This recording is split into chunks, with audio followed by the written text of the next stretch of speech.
12वी बोर्ड परीक्षेच्या दृष्टिकोनातून चालू केलेल्या इम्पॉर्टंट क्वेश्चन्सच्या सिरीजमधील केमिस्ट्री या विषयातील transition and inner transition elements याबद्दल आज आपण ऐकणार आहोत। या टॉपिकमध्ये कोणताही न्यूमरिकल नाही, रिॲक्शन नाही, इनऑर्गॅनिक सेक्शन्सचा अतिशय स्कोरिंग असा हा टॉपिक आहे। याला आपल्याला 3 टप्प्यामध्ये प्रिपेअर करणं गरजेचं आहे।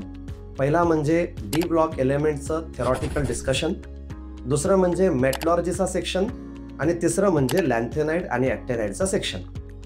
डी ब्लॉकच्या सेक्शनमध्ये सर्वात प्रथम संपूर्ण एलिमेंट्सच्या पिरियॉडिक पोझिशन, त्यांच्या जनरल इलेक्ट्रॉनिक कॉन्फिगरेशन ह्या आपण टॅब्युलर फॉर्ममध्ये शिकू शकतो।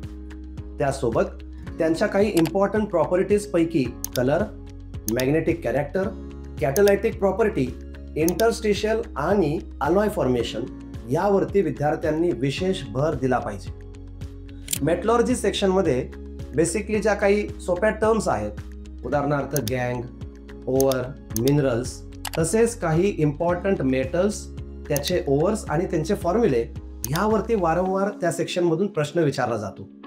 लॅन्थेनाइड ॲक्टिनाइड पैकी सांगायचं झालं तर लॅन्थेनाइड कॉन्ट्रॅक्शन अथवा लॅन्थेनाइड आणि ॲक्टिनाइड ह्याचा कंपॅरेटिव्ह स्टडी एवढं केलं तर डी आणि एफ ब्लॉक हा संपूर्ण टॉपिक आपला हमखास प्रिपेअर होऊन जातो।